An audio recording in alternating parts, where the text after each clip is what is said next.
Alright, you guys, what's up? It is JMMA back here with another video, and today, as you can read by the title, this is very special. Will Kinsler himself, aka Rexzilla, popped into the Discord when we were talking.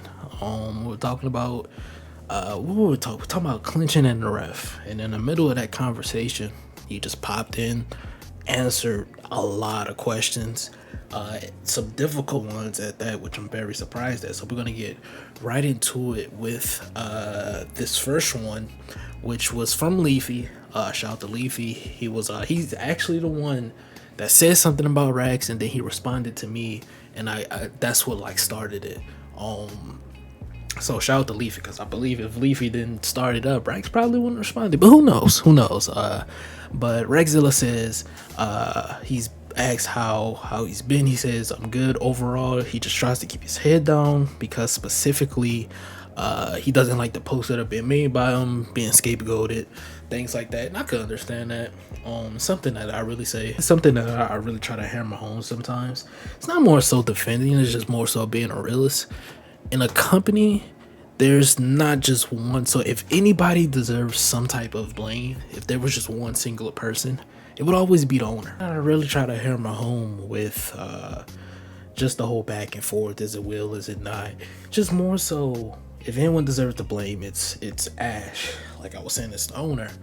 But I think as a team, they collectively, everyone deserves blame, in my opinion. That's personally how I feel about the whole situation. But alright, everyone has an opinion, man. Can't really, like, it is what it is, right? So moving on to the next thing. So moving on to the next screenshot. Again, very surprising that he answered this. So someone asked out to Kenzie. He asked what game did he work on for the EA, what was his role and things like that. So he explains it here. He says, I'll answer this because I want to close the loop on it so we don't have to keep talking about it in the future where it continues to distract. I worked at EA Orlando, aka EA Tourbillon, however you say that. He worked on mainly Madden, college football, Tiger Woods, EA MMA, which I really do like, by the way, putting that out there, and then NASCAR. I have credits on a bunch of other titles, but that's as a community manager, not on the game dev side. I spent the last 10 years, I spent 10 years after that working at Epic on Gears and Fortnite, also on the community. When I joined SCI, I was a comms director, and I spent a big chunk of that early time focused on that, which is why you will have seen me in a lot of the early videos. We just didn't have a deep bench of people to go on camera. At some point I wanted to move away from the comm side and get closer to the game. Ash was cool enough to move me over to the dev side, and it took a little while for me to gel to my role, to get adjusted to it. And at some point I think I appeared with the title of gameplay director, which really didn't make sense as we were still figuring out and had to fit into things. Extremely interesting. That is very interesting, but we're gonna talk about it. But that probably didn't help with the conspiracy stuff. Today my title is Authenticity Director. I focused a lot on the fighters, but jump around and elaborate with different teams in terms of providing feedback and info to help us keep moving forward. That pretty much answers most of the stuff about him. A lot of people don't know that, like, quote unquote gameplay director isn't Rex. It's a guy named Tom. Funny enough, I hate to point this out, they have the same facial hair. You know what I'm saying? Big beard, you know what I'm saying? No hair. I don't mean to point that out. I just find that really funny. That's like an intangible. But Rex, from his point, authenticity means he's really just focused on fighters, which in that case is way different. This is crazy. I'm not gonna lie, because I'm not gonna lie. I thought authenticity meant he was looking over the authenticity of the game. Gameplay director obviously means gameplay director.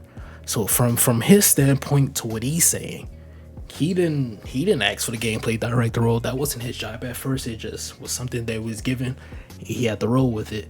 But today his title is Authenticity, which directly focuses on fighters, but he jumps around in different positions. That is very crazy. Remember what I said about Tom, by the way, just for the future. Continuing on, he answered some of my questions, because after I saw this EA one, I was like, okay, and I'm scrolling through it. I asked about the EA Game Changers. I asked, did he essentially create it, or was it something that happened after at EA Canada? If you guys do not know EA Canada, they are the guys that have made Fight Night Round 4, Fight Night Round 4, Fight Night Champion, then EA UFC 1 through 5. Focusing now on EA UFC 6. So that's those guys, right? He said, sure, I did. I ran a small community team and co-founded that with a guy named Justin, who still worked there 3 years after I left. I was only there for the first year or so of it, but that's one I'm proud of my team for, because we were able to move things forward as we were getting feedback on games early in the process. Before I was at EA, we were at the fan side, yada, yada, yada. And then the goal was to get the studio more comfortable with bringing players in early in the process, because before then, they would bring them in too late into the development and they'll be in the next game. Pretty cool that he's the one that started the Game Changers thing, I think, for the most part. I think now Game Changers has a extremely terrible rap, and rightfully so, because EA is not using it the proper way, in my opinion. So yeah, that doesn't, again, don't help with the conspiracy stuff. That really does suck on his part. But continuing on, I asked another question.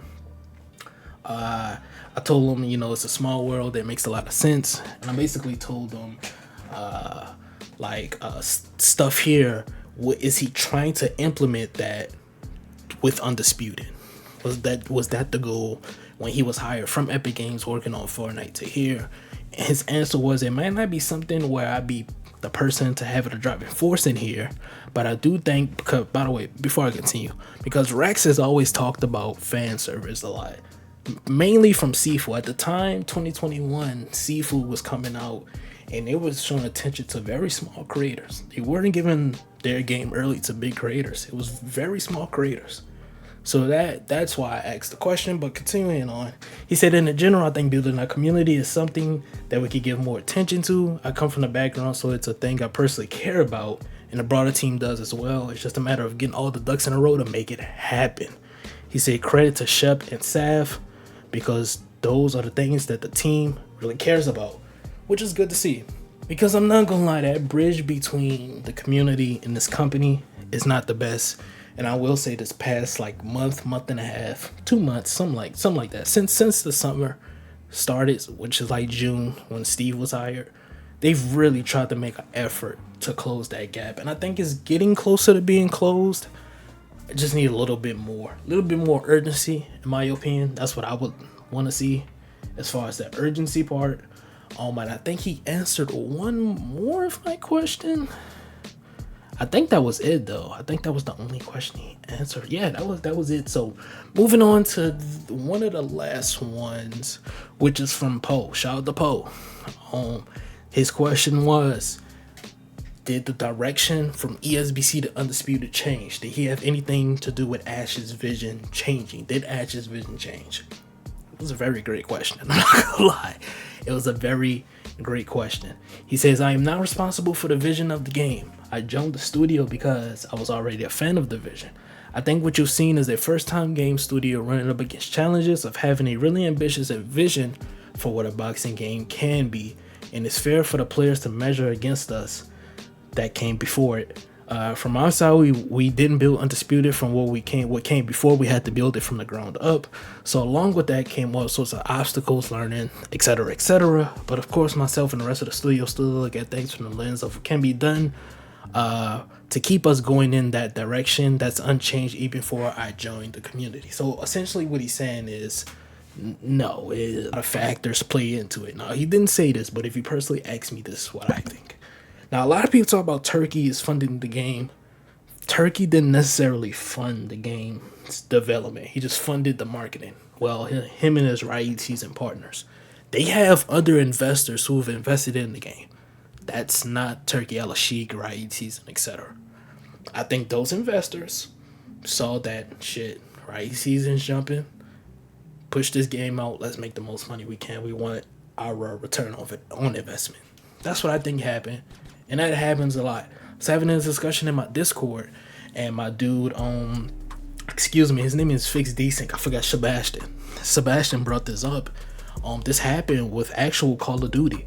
Activision forced Sledgehammer to make, I believe he said, World at War, World War II Vanguard. It was one of the World War games that they made in between Advanced War, because Sledgehammer, they wanted to make Advanced Warfare 2. They wanted to build upon it. But Activision was like, no, you need to make this game. We need to capitalize on this in between, I believe, Modern Warfare. So that, again, that's crazy. It's an extremely common thing to see stuff like that within the gaming industry, to where you get these investors. I said this in my Discord. You're putting into a position where you're eating out of the palm of their hand. They pull out funding, you're fucked. Essentially, you're fucked. You know what I mean? But continuing on, this is one of the last two screenshots. So I can't find the screenshot for some reason, but I do remember him talking about it. He brought up, because Poe again asked on what was, are we gonna see ESBC back? Like, are we gonna see that version of the game? Is it gonna be back? You know, that was the question that Poe asked, and I thought it was I'm not gonna lie, it was, in my opinion, it was probably the best question of the day, because I know a lot of people want to know that, right? And then he said, I want to acknowledge the question, but it's also a tough one to answer, because the game at that time was a work in progress, which is true. He said a particular video, which was, I believe, the trailer that had 1 million views.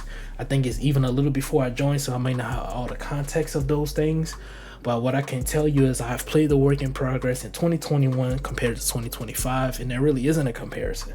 What we have today is leaps and bounds better, and it feels better to me. But we're comparing a video game to a regular. It's really easily fall in love with, because it isn't something you can actually play. It's more something that you can pick apart.